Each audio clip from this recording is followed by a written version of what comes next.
Picture this, you're 8 miles above the Earth at 41,000 feet when a cascade of warning lights suddenly floods the cockpit.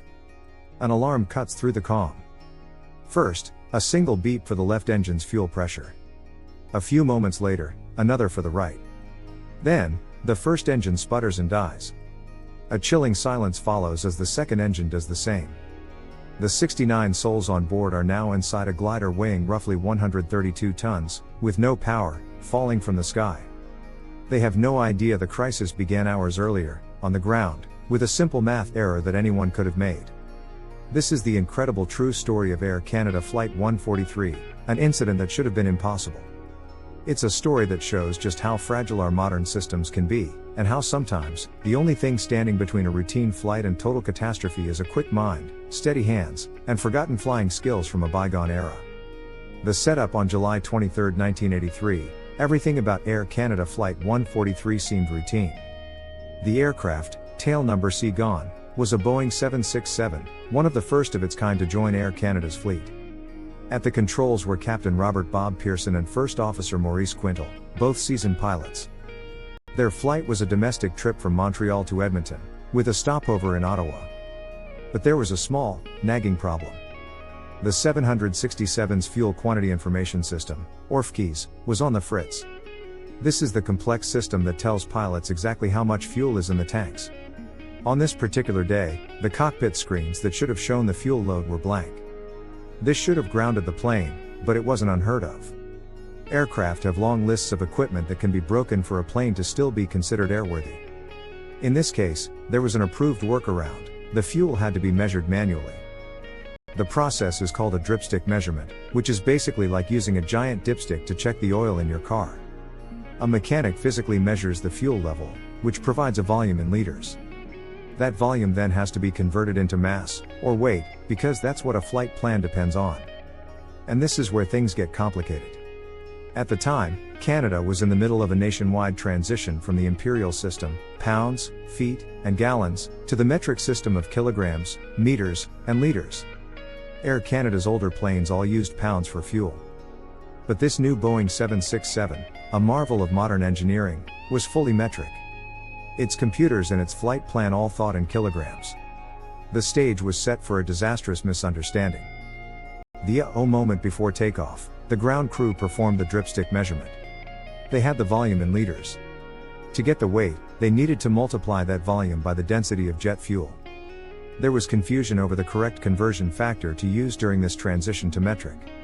The number they settled on was 1.77. The flight crew reviewed the numbers and signed off on the calculation. They repeated the process during the stop in Ottawa. Again, everything looked right. They believed they had 22,300 kilograms of fuel loaded, more than enough for the long leg to Edmonton. But the number, 1.77, was the density of jet fuel in pounds per liter. Because the 767 was a metric aircraft, they should have used the conversion factor for kilograms per liter, which was about 0.8. By using the wrong number, they had calculated their fuel load in pounds but logged it as kilograms. The devastating result? They were flying with less than half the fuel they actually needed for the journey. The official investigation later concluded this wasn't the mistake of a single person. It was a systemic failure. The ground crew wasn't fully trained on the new metric aircraft, the airline's own manuals were unclear, and the responsibility for the final fuel calculation, a task once handled by a flight engineer on older planes, had fallen into a gray area between the pilots and ground staff. The escalation as Flight 143 climbed to its cruising altitude of 41,000 feet over Red Lake, Ontario, the first sign of trouble appeared. A warning beeped, indicating a fuel pressure problem in the left wing tank. The pilots figured it was just a faulty fuel pump and switched it off. A few minutes later, a second alarm sounded for the same issue in the right tank. This was the chilling realization that something was deeply wrong. It wasn't a faulty pump. They were running out of fuel. The flight management computer, which they had so confidently programmed, had been ticking down kilograms of fuel they never actually had. Just after 8:20 p.m., the left engine flamed out. The crew immediately began procedures for a one-engine landing, diverting toward the nearest major airport in Winnipeg. Then, just 2 minutes later, came the all engines out alarm, a sound so rare the pilots hadn't even heard it in simulator training. The second engine was dead. A heavy silence fell over the cockpit, broken only by the sound of wind rushing past the fuselage. The Boeing 767, one of the most advanced airliners in the world, was now a glider. Its advanced electronic displays went dark. It was a ghost, falling out of the sky. The climax first officer Quintal, a former military pilot, remembered a decommissioned Royal Canadian Air Force base at Gimli, not far from Winnipeg. It wasn't on their commercial charts, but it was their only shot. As Quintal frantically calculated their rate of descent, Captain Pearson took control of the powerless jet. And here, Pearson's incredible skill came into play. He was an experienced glider pilot and knew how to handle an aircraft with no engine power.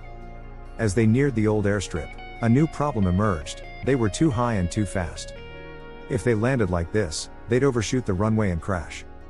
Pearson made a split-second decision to perform a maneuver almost unheard of in a commercial jetliner: a forward slip. By crossing the controls, applying the rudder in one direction and the ailerons in the other, he essentially turned the massive plane sideways to create enormous drag. This let him rapidly lose altitude without gaining speed. It's a standard move for gliders, but a terrifying prospect in a 132-ton jet. What the pilots couldn't know was that the Gimli airbase wasn't abandoned. It had been converted into a local motorsports park, and on that Saturday, it was family day for a local racing club. The old runway was packed with cars, RVs, and families with children who, hearing no engine noise, had no idea a silent giant was descending upon them. Pearson straightened the plane out just moments before touchdown, landing hard. The nose gear, which failed to lock in place during the emergency gravity drop, collapsed as the nose of the plane scraped along the concrete. This turned out to be a blessing in disguise, as the added friction helped slow the aircraft, which skidded down the runway before stopping just a few hundred feet from the shocked families. Against all odds, every single one of the 69 people on board survived. The story of the Gimli glider is one of those truth is stranger than fiction tales, isn't it? It's a perfect storm of technical failure and human error, overcome by extraordinary skill. If you find stories like this fascinating, take a moment to subscribe and hit the like button. We explore the engineering and human drama behind these events every week. The how-done-it explanation. So, how exactly did this happen? Let's break down the math. The flight plan called for 22,300 kilograms of fuel. The crew manually measured the fuel volume and then needed to convert it to weight. The fatal error was using the density figure of 1.77 pounds per liter. The incorrect calculation led them to believe they had loaded enough fuel. In reality, they had loaded 22,300 pounds of fuel, not kilograms. The correct calculation would have used the density of 0.8 kilograms per liter. Had they used the right number, they would have realized they had less than half the fuel required for their journey. It was a simple conversion error. But compounded by a broken fuel gauge, a system-wide transition between measurement standards, and unclear procedures, that small mistake left a state-of-the-art airliner powerless at 41,000 feet. The aftermath and legacy. In the wake of the incident, Air Canada initially suspended the pilots. But as a year-long government inquiry brought the full story to light, public opinion shifted. The investigation concluded that the blame lay not with individuals, but with systemic failures at Air Canada and Transport Canada. The pilots had been put in an impossible situation and had performed heroically. Captain Bob Pearson and First Officer Maurice Quintal were later awarded the prestigious Diploma for Outstanding Airmanship, a first for Canadian pilots. The Gimli glider incident sent shockwaves through the aviation industry. Airlines implemented mandatory metric conversion training and created standardized conversion cards for cockpits. Procedures were clarified to ensure there was never again ambiguity about fuel calculations, and the rules for flying with an inoperative fuel gauge system were made significantly more rigorous. The aircraft, Sea Gone, was repaired and flew for Air Canada and other operators for nearly 25 more years, forever known by its legendary nickname, the Gimli glider. It was retired in 2008 and served as a constant reminder of how close they came to disaster, and the incredible skill that saved them. The story of the Gimli glider is more than just a near miss. It's a powerful lesson in the hidden complexities of our modern world. It shows that no matter how sophisticated our technology gets, it can still be defeated by a simple misunderstanding, a confusion between pounds and kilograms. But it's also a testament to the irreplaceable value of human experience and the ability to think under unimaginable pressure. The computers failed, the engines died, but the pilots, relying on fundamental airmanship, brought everyone home safely. What's the most shocking part of this story to you? Was it the simple math error, or the incredible unpowered landing? Let us know in the comments below.